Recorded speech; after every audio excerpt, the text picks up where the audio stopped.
Hello students, how are you all? I just hope that you all are good at your places. Now students, as you all know that you are having your second term examination in the month of December. So I just hope that you all are studying at home. Keep revising all the question answers, all the definitions, all the diagrams, all the exercises of the chapters. And if you don't get any part, you can ask me and you can mail me, okay? Now students, we are going to start a new chapter, chapter 5, language of chemistry. And in this chapter, you're going to learn about chemical reactions, characteristics of occurrence of chemical reactions, and then chemical equations. Now let's start with chemical reactions first. What is a chemical reaction? A process in which one or two more substances called the reactants are transformed into one or more different substances called the products. So here, this is a chemical reaction. You can see here, this is these are four atoms of hydrogen. 2 to 4. Four atoms of hydrogen and 2 atoms of oxygen. When they react, when they chemically bond, then what they form? They form 2 molecules of H2O. H2O is a water. Okay. So, what happens in a chemical reactions? Substances, 2 or more substances, they react to form one or more different substances called the products. So, the substances on left hand side, these are called reactants, and substances on right hand side are called products. Okay, and this is a chemical reaction where atoms, they chemically bond with each other. Now here, during chemical reactions, what happens? First, breaking of existing bonds between atoms or groups of atoms of the reactant. So what happens during the chemical reactions? There is breaking of bonds, existing bonds between atoms or group of atoms, and then what they form? They leading to formation of new bonds.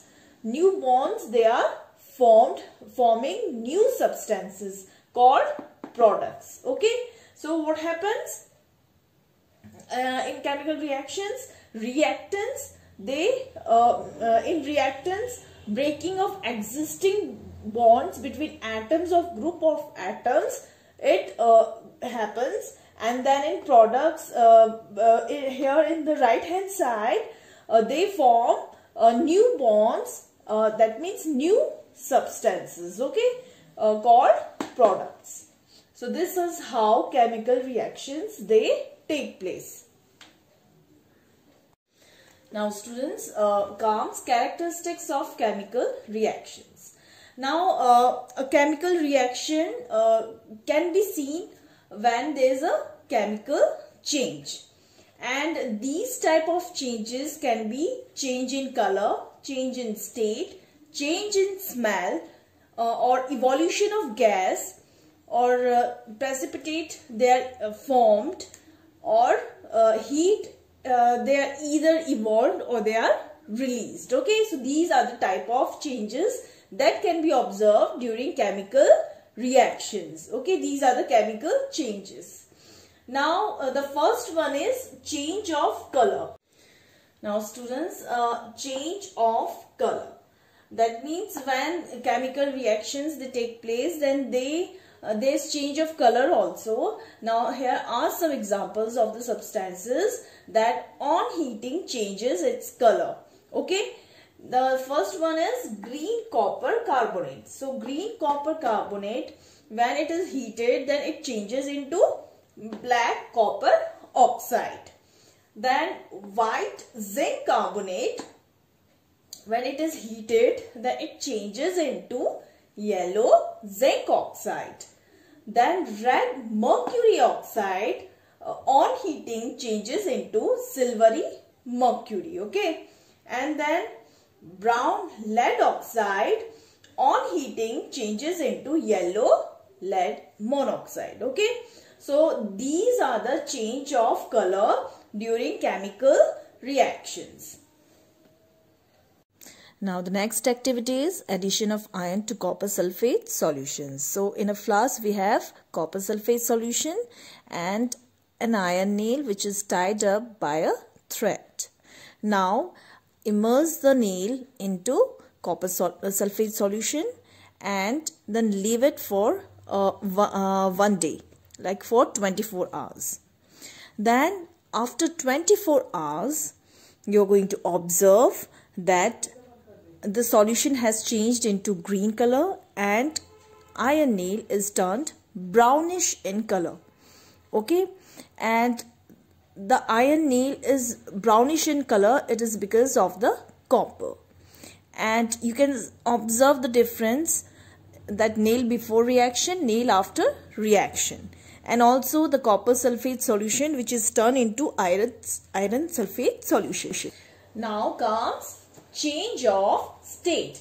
Change of state means in some certain chemical reactions what happens, that a certain change of state is seen to be observed, and the reactants or the substances, they may be in solid or liquid state, but at the start of the reaction and then after completion of the reaction, that means products, they change their state. That means if they are in the beginning, if they are in the solid or liquid state, then at the end of the reaction they change their state to either gaseous or liquid state. Okay, so this is how change of state is observed in some chemical reactions. Now there are some examples. The first one is carbon in solid form and sulfur which is in solid state. When both these reacts, then they change into liquid carbon disulfide. Okay, then ammonia in gaseous state and hydrogen chloride also in gaseous state, when both react, then they change into ammonium chloride which is in solid state. Okay, the same way hydrogen which is a gas, and oxygen, this is also gas, when both react, then what they form? They form H2O. What is H2O? H2O is a water, okay, liquid. So and here also, when water, when it is passed through the electric current, when the decomposition of water, in the process of decomposition of water, what happens? The water is passed through the electric current, and then the water is changed into gaseous state which is H2 gas and O2 gas. Okay, so these examples, they show that in chemical reactions a change of state is also observed.